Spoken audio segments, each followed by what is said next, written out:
Welcome to Real Estate 360 with real estate expert Kenn Renner. First of all, Merry Christmas. Yes. And you are fresh back from a trip to the West Coast. It's good to see you again. I'm good to see you. So I appreciate your show and all the things that you've done for me, Sandy. Sure. Merry Christmas and Happy New Year. This is our last show of the year. It is. It's hard to believe. You guys had a good year. Oh yeah, we did. Our team, we just knocked out of the park. We had double our best year. We had over $60 million in sales, and who knew that 2 years into a pandemic that we'd be able to do something like that. It's impressive. But it was nice to be able to see, with that many, that many home sales, that because people took action, we saw the appreciation rate anywhere from 20 to 45%. Mm-hmm. There's a huge amount of net worth that was created by people following what I was doing and taking action. We also got lucky because of what happened in the Austin market and everybody relocating here. So I want to thank my team for helping keep this machine going. That's my wife, Michelle. She's my biggest supporter and times my biggest critic, but she's also really has got me. She pushes me in the directions that we need to go, which is awesome. She told me many years ago, it's time for you to go out to California and shake hands, and that's what we did, and shake hands and make friends. And so Andrea's our office coordinator. She's our back office, and she is we're all real estate investors. We all own real estate. We're all buying the same stuff that we're selling our clients. And it was interesting because she was very conservative and didn't want to buy houses, didn't want to buy real estate, and then she's already up to 3 or 4 investment properties, and she's done super well with those. So I'm proud of her for taking that action, and thank her husband for saying yes. Then we got Sabrina. She's our road warrior. She's our walkthrough manager, and we brought her on this year, and she's doing a great job up and down the I-35 corridor, sometimes 200-300 miles a day in different directions, making sure those properties are looking good. Every property gets 2 walkthroughs, and so we want to make sure that house is in tip-top shape when you close on it. So I thank Sabrina for all of her road warrior stuff. Lisa and Marissa, our contract coordinators, they keep everything on the paperwork on the back end going strong. George, my father-in-law, he's an agent, but he doesn't sell much anymore. He's independently wealthy, and he's my mentor. He's kind of the path that we're following, is being able to create a lot of wealth through just buying and holding real estate. Daniel's our back end guy. He does all of the IT stuff and videos. I want to thank him. He's been with me over 10 years. Wow. Yep. And then Chad, he started off as a client, and he ended up being my agent a couple of years ago, and he's done amazing. He's our inventory manager. He's making friends with the on-site agents and the builders, and wanting that first call. They call from the builder, calling us first when something is available on the market to investors.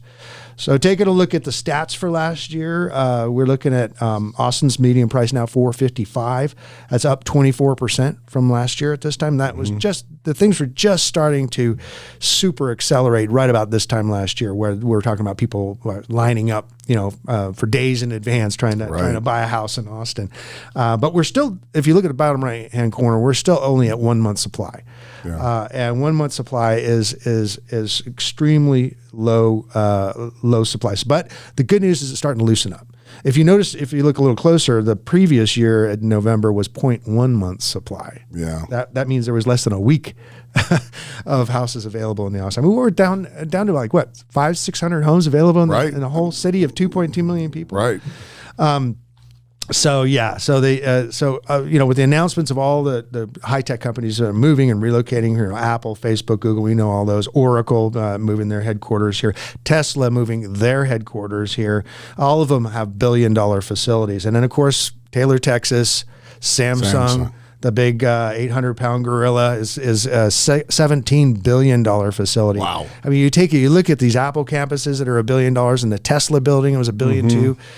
Samsung's 16 times that. I mean, amazing. $17 billion. In Taylor, Texas. In Taylor, Texas, just 14 miles west of Round Rock, east of Round Rock. And so we're studying those markets. We are letting our clients know what to look forward to. I mean, when you put $16 billion into one area, I mean, I have 1,000 acres that this facility is going to be on. So that's what we're doing. And also the Northwest Tech Corridor. We're doing a virtual bus tour of the Northwest Tech Corridor, and that'll be coming next week. But for now, we wanted to focus on the Austintonio market. Okay, there's an article that just came out.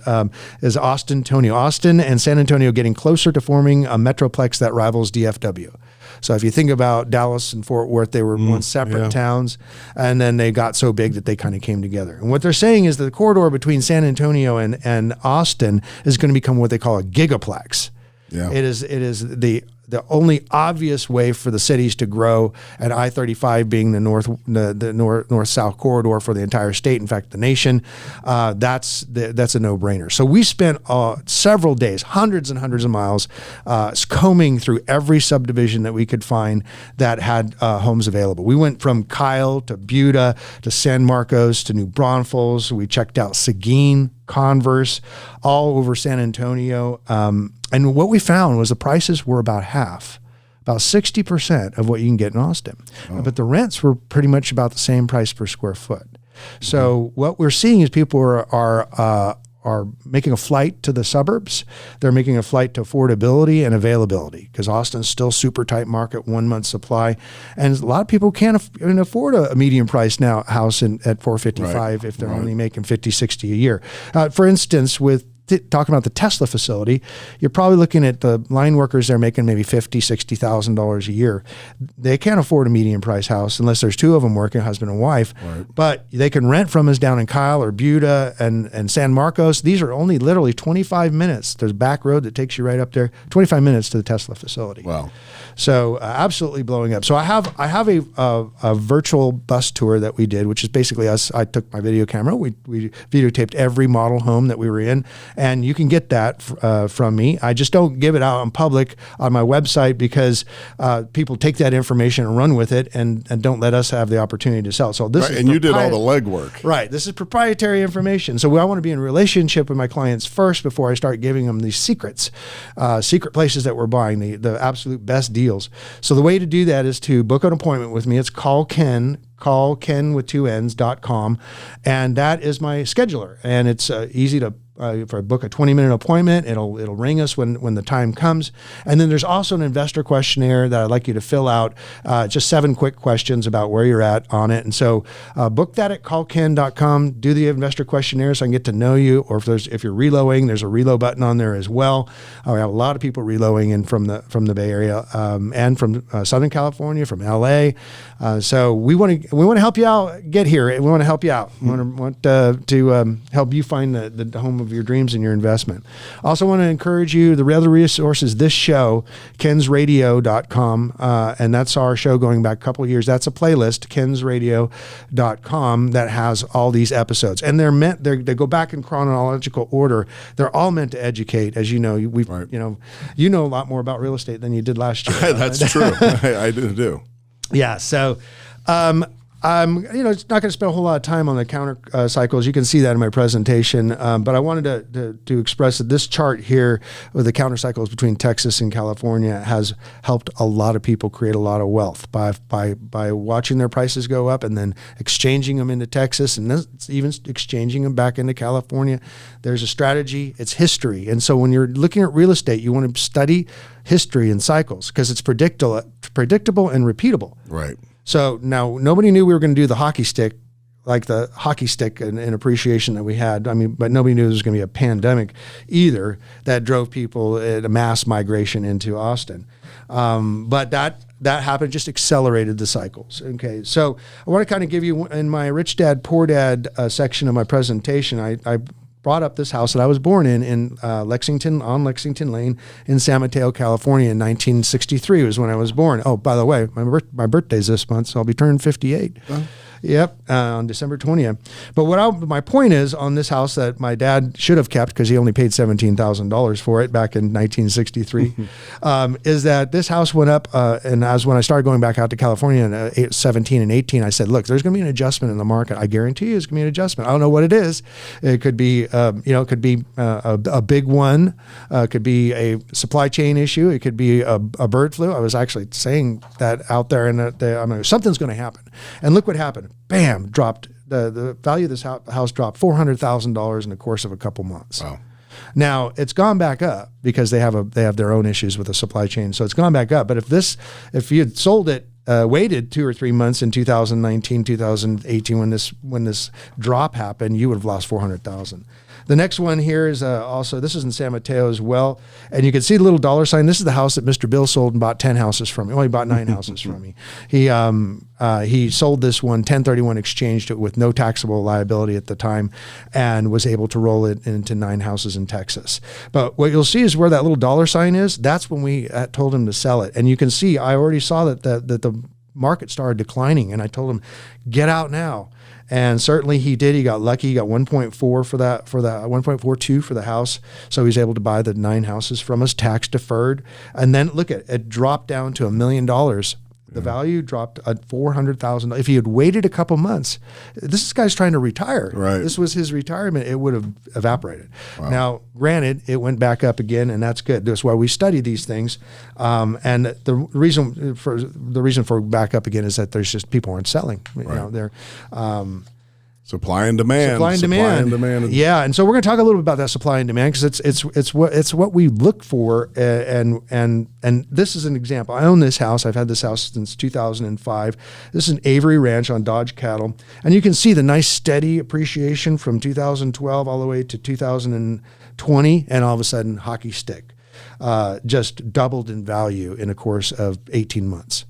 And so, you know, this house still only rents for about $2,500 a month. But it's worth over $600,000. It appraised it right at $600,000, and so those numbers don't work as good. They don't work that well. I mean, they certainly do for appreciation. Sure. But now you would be paying every month if you put 25% down. Mm-hmm. So, but it's a great place to park your money if you're going to invest, if you're going to live here and move there. You can also see that the market kind of started to make a little adjustment. It started to tail off there, and that's just in the last couple of months. And that's just a matter of when you've had 45% appreciation in 1 year, you're going to see a little bit of a buyer reaction, a buyer fatigue, and that's what we're seeing.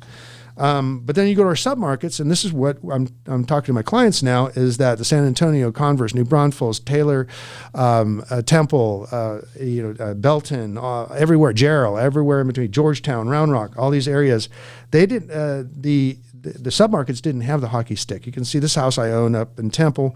It's on Fieldstone. It's nice, steady growth. It's doubled in value since 2017. That's nothing to that's something to be proud about. But what we're seeing right now, and you don't see on this chart, is it's hockey sticking right now. Right. And we're literally seeing scramble. We're seeing multiple offers and bidding wars and having to overpay for the properties. But who knew? Who cared if you paid 10% more for the property and it went up 40%? That's simple. It's pretty easy math. I mean, yeah. So that's why we're focusing on. People are going to flight to the suburbs, their flight to the submarkets. This house, you can see, is worth $210,000. I mean, this is 50 miles north. This house in Austin would be $420,000. Right.